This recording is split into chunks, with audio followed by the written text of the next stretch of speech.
जय हिंद साथियों, maths pedagogy की जो अगली सीरीज़ थी वो मैं आपके सामने लेके हाजिर हूँ। उसी क्रम में हम जो पहला क्वेश्चन है वो पढ़ रहे हैं। देखिए, पहला क्वेश्चन जो हमारा वो है, किसी विधि के अंतर्गत यह निर्धारित किया जाता है कि पूरे अध्याय में कितने शीर्षकों के अंतर्गत व कितने कालांशों व किन किन दिनों को पढ़ाना है। ये चीज़ें जो हैं बहुत बारीकी क्वेश्चन है और ये हर हाल में पूछे जाएंगे। तो 101% श्योर आप रहिए कि क्वेश्चन आपसे पूछे जाएँ तो ये आप कर के आएँ। छूटना नहीं चाहिए किसी भी कीमत पे, इतनी मेहनत के बाद नहीं छूटना चाहिए। तो देखिए, इसमें ऑप्शन है आगमन विधि, खोज विधि, निगमन विधि, इकाई योजना विधि। तो इसमें जो ऑप्शन हो जाएगा ये हो जाएगा इकाई योजना विधि। क्या हो जाएगा? इकाई योजना विधि। ठीक है, तो जो डी ऑप्शन है वो हम टिक करेंगे और आगे क्वेश्चन देखते हैं। अगला क्वेश्चन जो हमारा है, देखिए जो सेकंड नंबर क्वेश्चन है, आगमन विधि एक प्रमुख दोष है। आगमन विधि का जो एक प्रमुख दोष है, मतलब एक डिमेरिट है आगमन विधि के, उसको बताना है। ऑप्शन है ज्ञान अस्थायी होता है, ज्ञान अर्जन बहुत धीमी गति से होता है, विषय नीरस हो जाता है, आत्मनिर्भरता कम होता है। तो इसमें सही ऑप्शन चुनिए आप सब लोग। इसमें ज्ञान अर्जन जो होता है बहुत धीमी गति होती है, यानी कि जो हम ज्ञान अर्जित जो करते हैं उसकी गति बहुत धीमी होती है, मतलब थोड़ा टाइम लेता है इसमें। यही एक डिमेरिट है इसकी जो इसमें पूछा था। तीसरा प्रश्न जो है, संश्लेषण विधि के संदर्भ में कौन सा तथ्य गलत है? संश्लेषण विधि के संदर्भ में कौन सा तथ्य गलत है? ऑप्शन है यह एक वैज्ञानिक विधि है, दूसरा है यह रटने की विधि है, तीसरा है विश्लेषण में पहले प्रयुक्त होता है, और चौथा है इसमें समय व शक्ति दोनों कम लगते हैं। देख लीजिए, इसको मैं हटा दिया हूँ, समय व शक्ति दोनों कम लगते हैं। तो जिसका ऑप्शन हो जाएगा वो हो जाएगा विश्लेषण में पहले प्रयुक्त होता है। क्या होता है? विश्लेषण में पहले प्रयुक्त होता है। इस तरह हमारा ऑप्शन जो है सी सही हो जाएगा। अगला प्रश्न है चौथे नंबर का।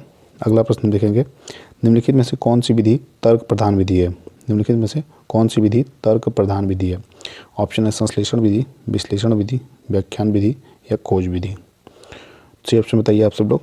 इस पर सही ऑप्शन हो जाएगा वो हो जाएगा विश्लेषण विधि। बहुत ही इंपॉर्टेंट ये विधि है, इसको आप जरूर याद करिएगा कि कौन सी जो विधि है वो प्रधान विधि, यानी कि मुख्य विधि जो है वो विश्लेषण विधि है। इसी क्रम में हमारा 5वां क्वेश्चन है। 5वां क्वेश्चन मैं पढ़ रहा हूँ, बालकों को कम से कम बताना चाहिए एवं उन्हें अधिक से अधिक स्वयं सोच निकालने के लिए प्रेरित करना चाहिए। सिद्धांत लागू होता है किसमें? निगमन विधि में, आगमन विधि में, प्रोजेक्ट विधि में या ह्यूमरिस्टिक विधि में। तो इसका सही ऑप्शन जो जाएगा मैं बता रहा हूँ, ह्यूमरिस्टिक विधि। क्या हो जाएगा? ह्यूमरिस्टिक विधि। ये बहुत ही इंपॉर्टेंट विधि है, एज ए प्रैक्टिकल जो मेथड होता है ये इससे रिलेटेड है। ठीक है, अगला प्रश्न है, देखिए अगला प्रश्न जो है, निम्नांकित में से कौन सा सिद्धांत प्रायोजन विधि का नहीं है? कौन सा सिद्धांत जो है प्रायोजन विधि का नहीं है, ये हमें बताना है। तो इसका ऑप्शन है क्रियाशीलता, दूसरा है वास्तविकता, तीसरा उपयोगिता, चौथा मूल्यांकन। तो इसका जो सही ऑप्शन हो जाएगा वो हो जाएगा मूल्यांकन। क्या हो जाएगा? मूल्यांकन। मतलब इन चारों में से कौन सा प्रायोजन विधि का सिद्धांत नहीं है? तो मूल्यांकन जो है ये प्रायोजन विधि का सिद्धांत नहीं है। इसी क्रम में 7वां क्वेश्चन जो है, गणित शिक्षण में पाठ्यपुस्तक का उपयोग निम्नांकित कारण से किया जाता है। तो इसका ऑप्शन मैं पढ़ दे रहा हूँ, प्रायोगिक कार्यों हेतु, प्रस्तावना हेतु, उदाहरण एवं चित्रों हेतु या डी उपयुक्त सभी। तो इसका सही ऑप्शन हो जाएगा उपयुक्त सभी, यानी कि इन तीनों चीज़ में उपयोग होता है, प्रायोगिक कार्यों में, प्रस्तावना में, उदाहरण एवं चित्रों में। 8वां प्रश्न है, मैं पढ़ रहा हूँ 8वां प्रश्न, जिस विधि से पहले उदाहरण बाद में नियम बताए जाते हैं, यानी कि उदाहरण बाद में बताया जाए, जिस विधि से पहले उदाहरण बाद में नियम बताया जाए वह है।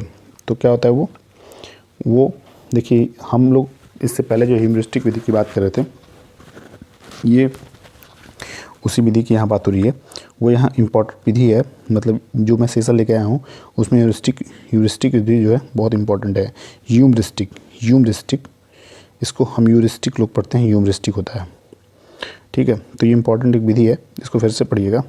जिस विधि से पहले उदाहरण बाद में नियम बताए जाते हैं वह है, क्या है? ह्यूमरिस्टिक विधि। अगला प्रश्न है, देखिए मैं पढ़ अगला प्रश्न, उच्च प्राथमिक स्तर पर गणित के लिखित कार्य में अधिकांश त्रुटियां संबंध रखती हैं। उच्च प्राथमिक स्तर पर गणित के लिखित कार्य में अधिकांश त्रुटियां संबंध रखती हैं किससे? मूलभूत क्रियाओं से, एक एक नियम से, दशमलव भिन्न से या उपयुक्त सभी से। तो इन सभी में आप सही से बताइए क्या ऑप्शन हो सकता है। तो इसमें जो हो जाएगा ये मूलभूत क्रियाओं से हो जाएगा। क्या हो जाएगा? मूलभूत क्रियाओं से। ये इम्पॉर्टेंट है। 10वां प्रश्न है और इस सेशन का आखिरी प्रश्न मैथ्स पेडागोजी का। रेखा गणित आकृतियों के शिक्षण में सर्वप्रथम प्राप्य उद्देश्य होता है। क्या होता है? ज्ञानात्मक, अवबोधात्मक, अनुप्रयोगात्मक या कौशलात्मक। तो इसमें कौशल से रिलेटेड है, यानी कि जितने भी स्किल्स जो होते हैं वो मैटर करते हैं। रेखागणित आकृतियों में शिक्षण में सर्वप्रथम प्राप्त जो होते हैं ये इसी सर्वप्रथम जो उद्देश्य होता है वो यही होता है। तो इस प्रकार जो है मैथ्स पेडागोजी के हम इम्पोर्टेंट क्वेश्चंस जो भी थे यहाँ सेलेक्ट करके ये आपको यहाँ ला के दिखाए, और इन सभी क्वेश्चंस को आप तैयार करिए और अपनी तैयारी करते रहिए। पेपर फरवरी में है, लास्ट में होगा, लास्ट वीक में। हम हर तरफ से रेडी रहेंगे। मेरी तरफ से ऑल द बेस्ट आप सभी के लिए। फिर मिलते हैं अगले क्लास में, तब तक के लिए बाय बाय, टेक केयर।